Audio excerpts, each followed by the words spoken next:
You are listening to the I Choose My Best Life podcast with Dr. Saundra Dalton-Smith, a show that is dedicated to helping you live fully, love boldly, and rest intentionally.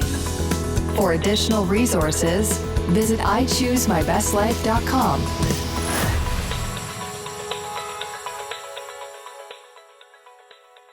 Welcome, everyone. This is Dr. Saundra, and you're listening to I Choose My Best Life. I am so excited today. We're going to be talking about something that I think a lot of us have experienced, the waiting room of God. When we are like, God, what's up? Everybody's getting it. I'm not getting it. I don't see how your timing's working out in my life. And sometimes we start giving up. Sometimes we start doubting. And I have with me today Rebecca George. She's written a book titled You're Not Too Late. Trusting God's timing in a hurry up world. And I just feel like this is going to be a refreshing conversation for a lot of people who right now have been feeling the hurry up. I got to catch up with everybody else. But what if God's saying, let's pause for a moment and get in timing with me? So thank you so much, Rebecca, for joining me. I want to begin with really the why behind this book. I feel like every person who sits down and does the hard work of writing a book, there's a backstory behind why this message. And so I'd love to hear from you. What about God's timing has been a challenge for you that led to you writing this book? Oh, friend, I'm so excited to be with you. Thank you for having me. This is so fun. And yeah, I love the backstory of this book. You're so right. There always is one for any book that we write in our space. And as I thought and dreamed with the Lord about what was next for me, I kept thinking about this topic of singleness. Honestly, at the very beginning of the process, I was later in my 20s when I married my husband, Dustin, and I'd been a bridesmaid 12 times when we got married. So as I reflected back on that season of my life, and we write about the things we've experienced and God has brought us through and what we've learned, and that was one thread in my life that I felt like God had really done a work in me on and refined me in those years, even though it was really hard. But the more I talk to women in my life about that season and the challenges that come along with watching other people get the thing you want and how we handle that and how we walk through that well or we don't as we trust God, the more I realized it's so much bigger than singleness, because the reality is the day I married my husband, Dustin, the area of my life where I'm waiting for things or longing for things, it just looks different than it used to. That didn't end when I got married, right? So our listeners might be waiting to become a grandparent or to have children or to grow in some way in their career.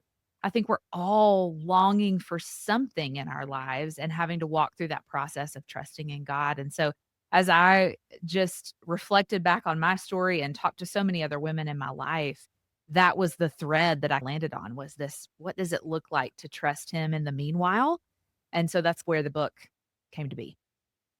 I love that you go deep into this whole concept of longing, because I feel like we're often have areas of our life where we are in some level of waiting with God. None of us get everything we want like immediately. So there's this level of anticipation, of longing, but you state that hope's prerequisite is longing. So it's not that longing is like this horrible thing that we should try to avoid. Can you unpack that a little bit with us, as far as if someone's listening right now and maybe they are waiting for their spouse or children or whatever it is, how can we help them to see longing in a new way? Yeah, totally. I'll define hope for us a little bit. I define hope in the book as a confident and favorable expectation of a future reality. So we're looking forward to something, wondering how the story will end. We're trusting God with the meanwhile of that. And so if we zoom out and really consider what God is doing in our lives in comparison to the whole redemptive story that he's writing, right? We find ourselves today in the midst of a lot of brokenness, living in a broken world. If we zoom out of that broken world and go all the way back to the garden, things were as God created them to be: perfect fellowship and communion with him. We know that was severed because of sin. Jesus came and made a way to restore our relationship with God. And so now we live in that meanwhile, that between two Edens kind of place where we're trusting him with the rest of our story. And we await that day when he comes back and sets all things right. And we'll have no cause to hope anymore because we'll just be worshiping him for all eternity. But today is not that reality for us. And so I think hope's prerequisite is longing is an important piece of that because we're going to be finding ourselves in that moment most of our lives in some way. It may be a relational thing, it could be a vocational part of our lives, but longing leads to more longing in our lives until we meet Jesus, right? So I think in some way, shape, form, or fashion, so many of our earthly desires, our earthly longings are a little bit imperfect glimpses at that ultimate reality and longing of our hearts, really. And that is that perfect communion and fellowship with God that we get to experience here on earth. His spirit lives within us. He's walking with us as we walk through these seasons of waiting. But I do think it's important to step back and realize where we are in God's redemptive story. And if we know that the meanwhile is going to be a part of it, then I don't want to miss how God is refining us and growing us through that process. Yeah, I think there is definitely a benefit in that going through this process with God where you do have to learn to trust Him more.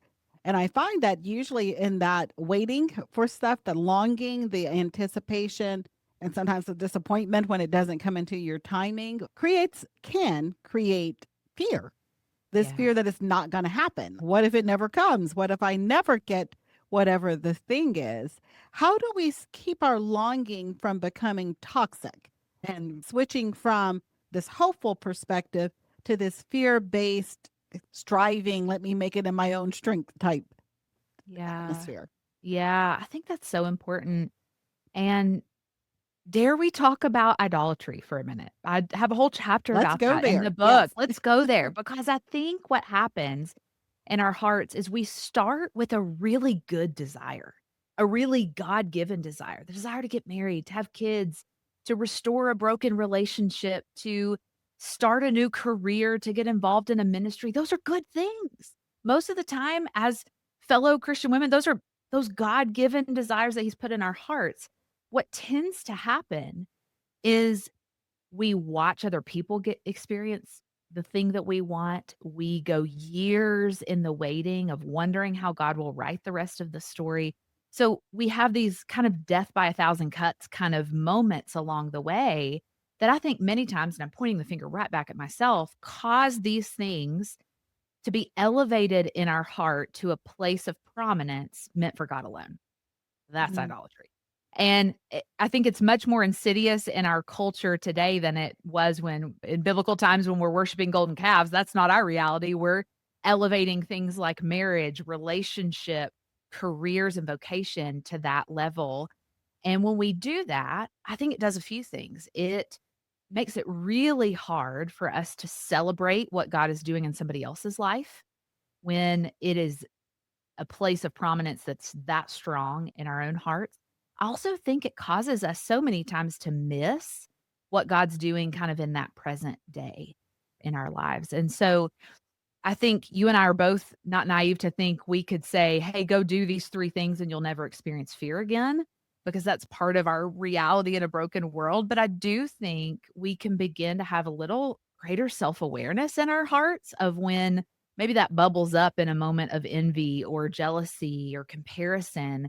And we recognize, whew, that thing has become really important to me. And it's okay that it's important because it's a God given desire, but I'm gonna have to lay that thing at his feet again, and maybe again later tonight if it's really reached that place of prominence in our hearts, and I think that happens really often, and in my own life, I think it's hindered me from seeing God's work in my life in the past, and it's been a good area of growth for me to just begin to recognize those times when I've allowed it to reach an unhealthy place.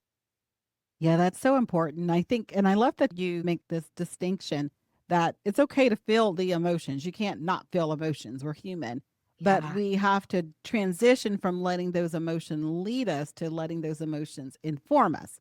And I thought so that was good. such a great distinction And I'd love to hear from you. How do you put that into practice? Like, what, for example, I was having this conversation with someone the other day about a battle I was really battling with comparison and envy, and God, why is this person the only, this is like maybe 15 years ago.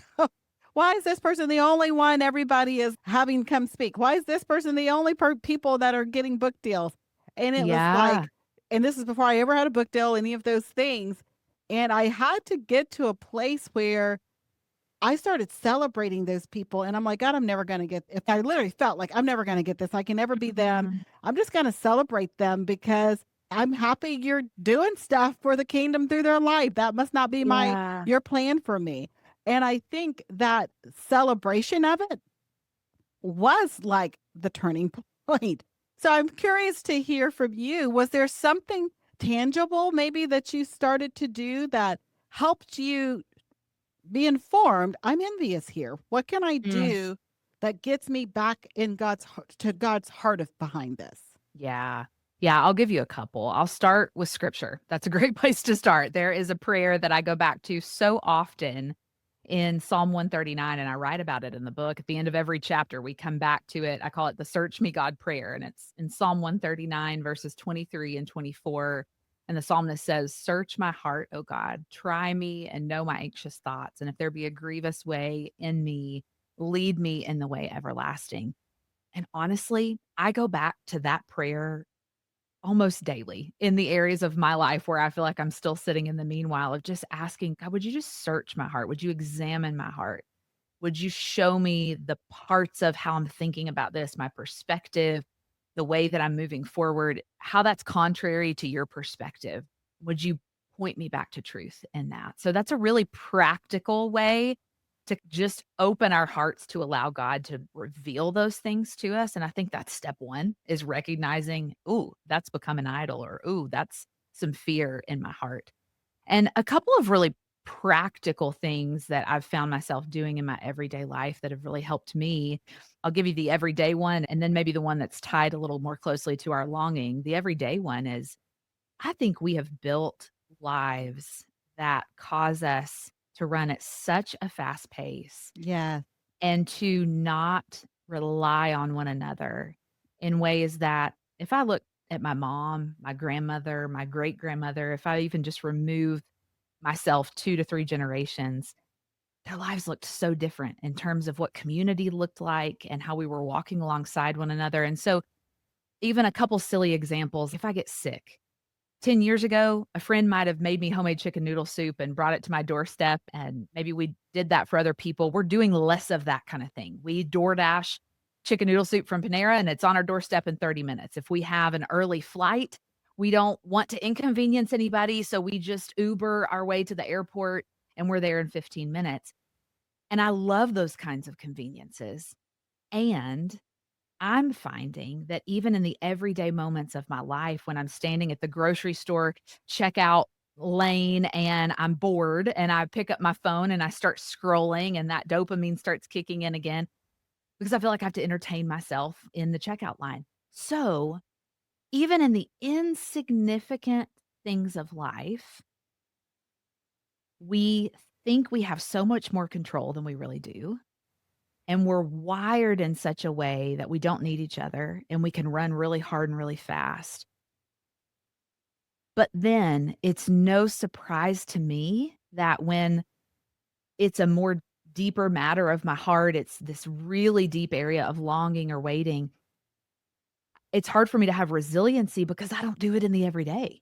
I don't have to wait to get my groceries. I don't have to wait to get to the airport anymore. And so I think a practical thing we can do, we're not probably gonna change our hustle, hurry up world kind of culture totally. We can't upend that, and there's only so much control we have over that, but we can make intentional choices to show up for our people when it's inconvenient, or to cook the chicken noodle soup and take it to our friend's house who is sick, doing those intentional things that cause us to build up that muscle memory of resilience in the waiting, even in the little things, I think helps us in the big things. And the last thing I'll say is And I'll choose an example here of going to a baby shower. I'm in my 30s, so all my friends are having babies, and that's a frequent thing that I do right now. Me and my husband have been married about 6 years. We do not have children yet. That's certainly an area of longing in my heart.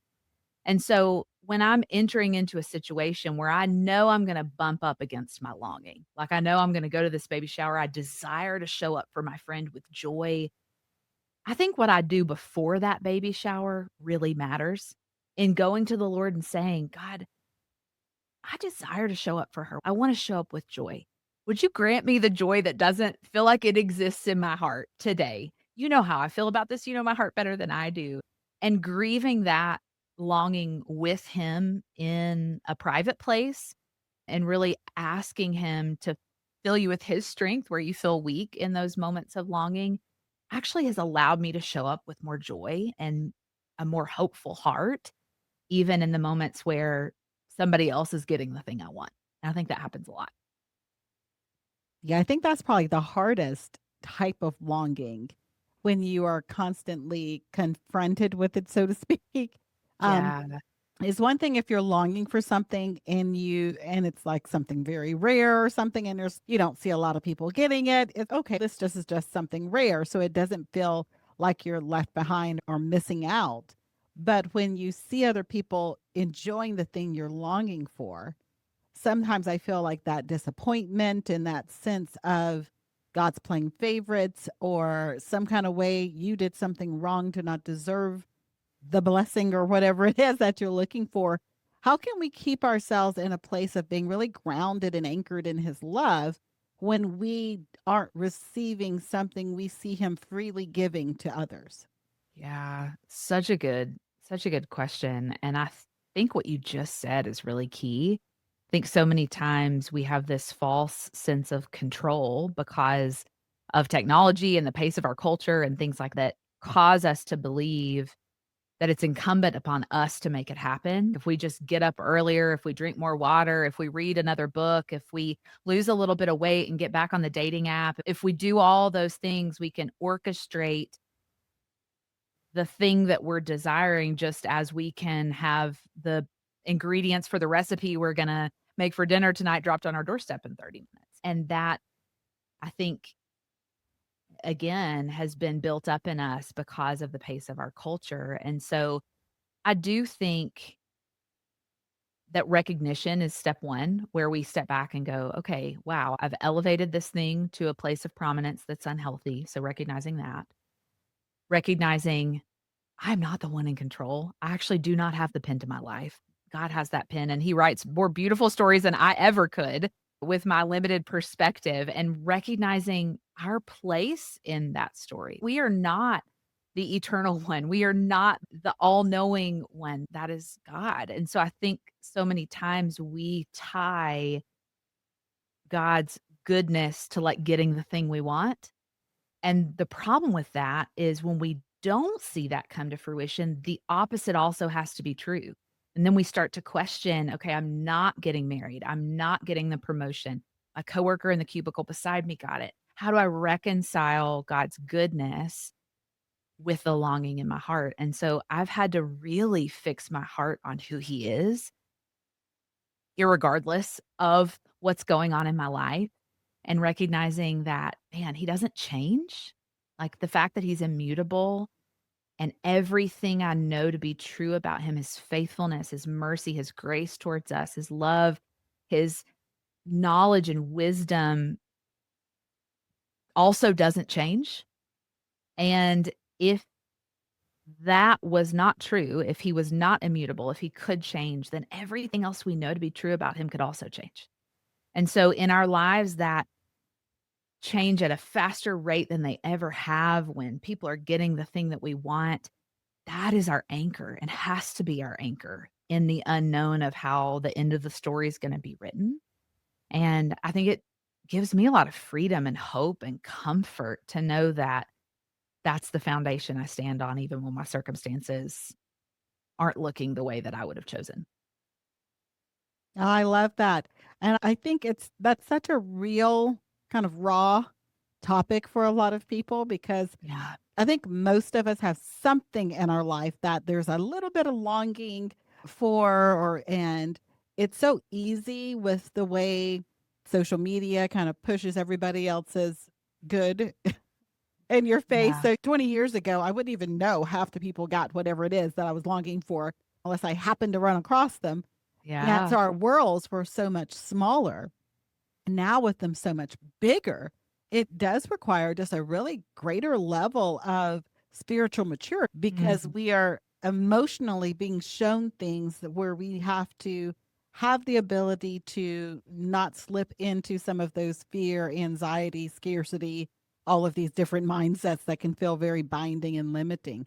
And one of the things you talked about in the book that I was really surprised to actually see in the book, when I was like, wow, she went there, was this a topic on the prosperity gospel Yeah. and its impact on really our kind of our hurry up, get it done, work faster, hustle culture. And I'd like for you to elaborate on that some.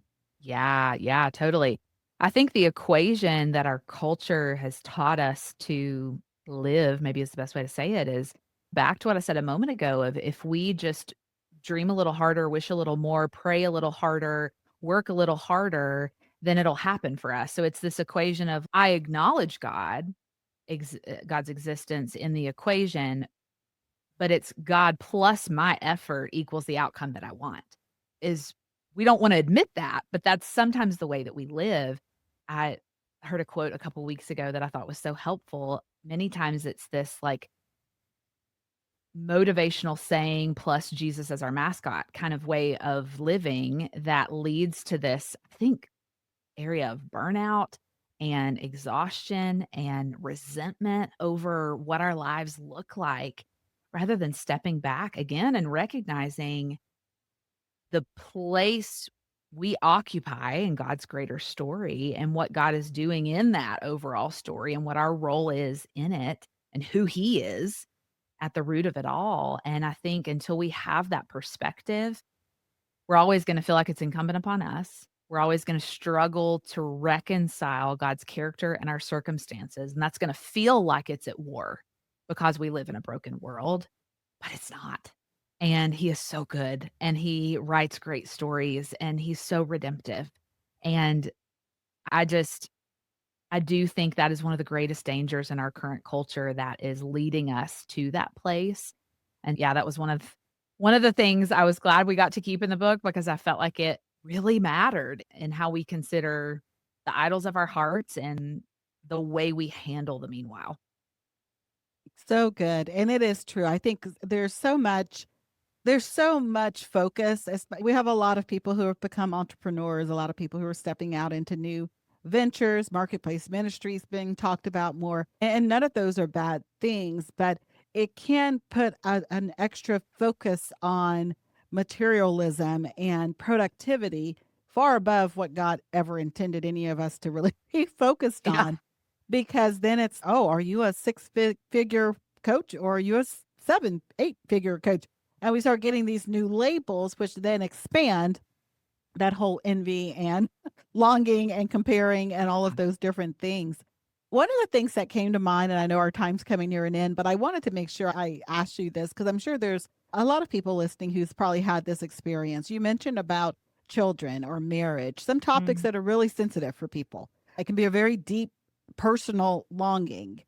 And then you have the mother or the grandmother or the friend who says, are you when are you guys having kids? Or that says, "Are you not married yet? No guy snatched you up yet." You hear these comments, and oftentimes the person saying them has no clue how they literally have just put a dagger in your heart because you're already managing those emotions. And you mentioned about pre-deciding what you're going to say. I thought there was so much wisdom in Mm. that. What would you recommend to the person who's been dealing with that? And it's just those encounters have been leaving them feeling just more wounded. Yeah, man, I'm so glad you brought this up. And there's few things related to this topic that grind my gears, as they say, more than this kind of nuance that we have to figure out when we go to parties and baby showers and whatever. And I'll just first say it's so hard. If that's you and you've had a lot of these conversations lately and it feels like death by a thousand cuts, number one, I see you. Number two, the person who's maybe making that comment or asking that question is probably well intended. They probably don't know what to ask about your life. And I'll give myself as the example. I'm in my early to mid 30s. And so it's a very natural question for people to ask me if I have kids or when I'm having kids. Right. And I think most times there's not ill intent with the question. And so if we remember that and pre decide in our hearts, I'm going to say, you know what? I appreciate you asking. And we're really trusting God's timing with that. But I'd love to tell you what He is doing in our lives right now and how He is at work in this season. I'm a huge fan of the redirect. If you just don't want to talk about it, you don't have to.